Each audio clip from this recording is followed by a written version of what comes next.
And so I also want to talk about community. And what is community? Community to me is the heart of any movement. It's this idea of solidarity. If injustice and outrage is what activate us to want to move, to want to work together, then I want to think that community is what feed us to continue to do the work, right?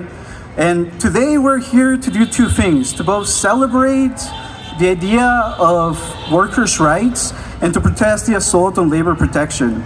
And so I think of Martin Luther King Jr. when he said, in the end, we will remember not the words of our enemies, but the silence of our friends.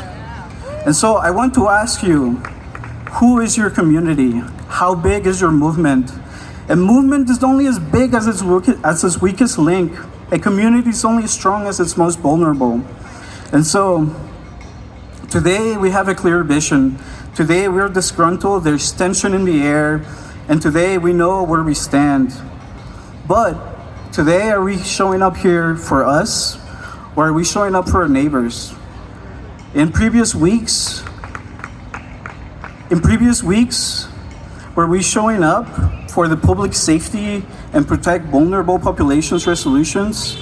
In the next couple of weeks, will we attend the homelessness committee meetings? When we want to care about our cause and our struggles, we feel mobilized.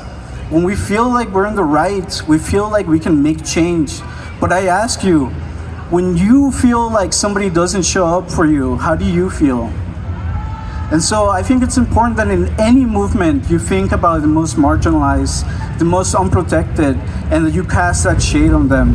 It's not about having power. It's about having power and giving it away.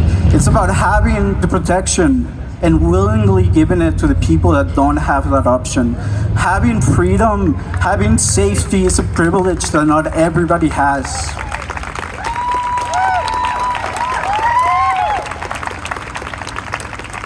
If you can stand here today in solidarity, if you can stand here today and feel good and feel safe, then you have something to prove. And that is that you can do that for your community, that you can do that for those that cannot. And so I want to recognize some people that I see in the community today. I see people like Mark Dyken that does work with the homeless community. I want to recognize people like Brian Campbell, who did, in fact, make a statement for the LGBT community in that resolution.